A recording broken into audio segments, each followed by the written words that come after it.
even if you've only got a laptop and some small amount of outdoor gear, it's still important to ensure that you use the shortest possible route to get your audio into your computer in the best possible way. You know, that's a fairly obvious thing to say, but it's amazing how many people I come across who don't follow that rule.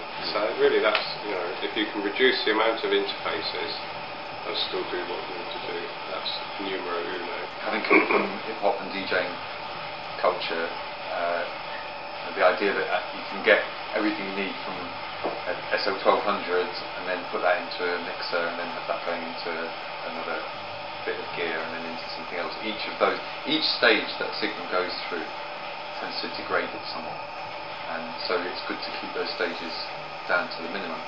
I think also the other thing is, you know, making sure that you're reasonably well organised and that you're backing your stuff up, because you know, all computers have the tendency to allow proliferation. Human beings love to proliferate by shoving bits of information all over the shop, and so trying to, you know, follow a path there in the same level-headed sense that you do your audio path.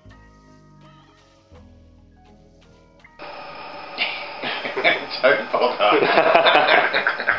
The problem is that the computer is a quite narrow bottleneck as an interface for more than one person to work on. It depends, I think if one person's doing the sort of, you know, John and I used to work DJing quite often. John would select tunes and I would mix them. So one person can be playing, generating sound, and the other person can be editing and processing that sound. That can work quite well. It's up to the individual though, isn't it, really? Yeah. Each individual to try and find a way to do it, and there's all sorts of ways. You know, swap.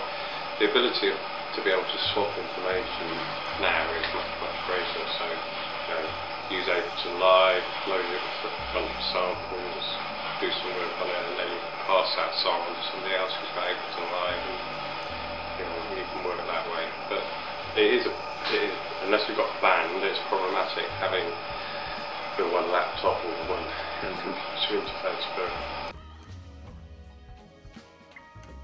I have no idea. Sampling is, you know, it is quite a personal thing, and obviously the hip hop tradition as it comes from the vinyl, which is still a great source, and so it's all about having a nose and smelling it out and looking for something that, you know, maybe other people aren't looking for, thinking slightly on the left foot. Today's shit is tomorrow's very good. But there's sound everywhere, even as we're doing this. You can hear stuff twittering away in the background, so, you know, be it a bottle or some weird piece of Japanese toy noise-making machine that you've picked up in a boot fair, you know, try sampling those. And it's not just about the sample, it's about what you do with it, obviously, after that. I think the days of just taking one big chunk and maybe slurping another big chunk over the top of that with a few vocal phrases.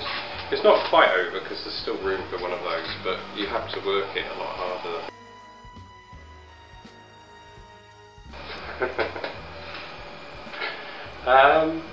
Well, there's some interesting people out there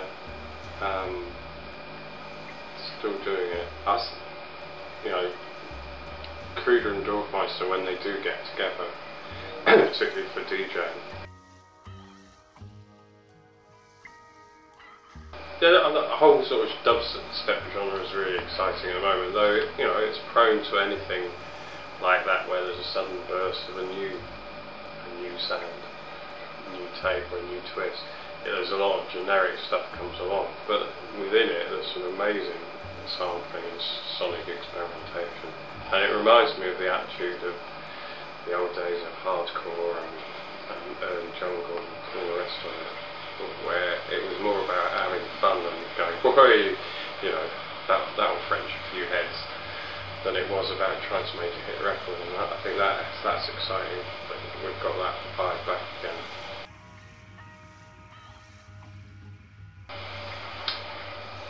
Well, I use Serato for DJing now. I used to use Ableton, and obviously before that, vinyl. I sometimes do it off CDs, but I don't really like them. So at the moment, Serato can be. I can have Serato and Ableton running at the same time. I'd be happier still. I don't mind really. I quite like these Pioneer CD decks that you can scratch on, or the DBJ series, which lets you scratch video as well, which we used in the last show. I use Virtual DJ, also licensed as Virtual Vinyl by Newmark, which is a bit of a flaky program, but it lets you scratch video and it lets you use time-coded vinyl to control. It's very configurable as well. So using 2 decks with time-coded vinyl, Virtual DJ, and then 1 or 2 trigger pad style MIDI drum pads, so that you can set those to fire off cues within tracks. It gives you a kind of instrument that's like a combination turntable and MPC. Okay. And then audio visually, and then have to have 2 of those instruments at the same time in the mixer, so that's quite a handy setup. DJing, working on a new album, maybe some more projects like the Luke Last project. I've got an All Back to Mine compilation coming out next year, about March. The album's the main thing really. Yeah. And that's got the involvement of Dave Switch, who's a solid group. Cool. Who's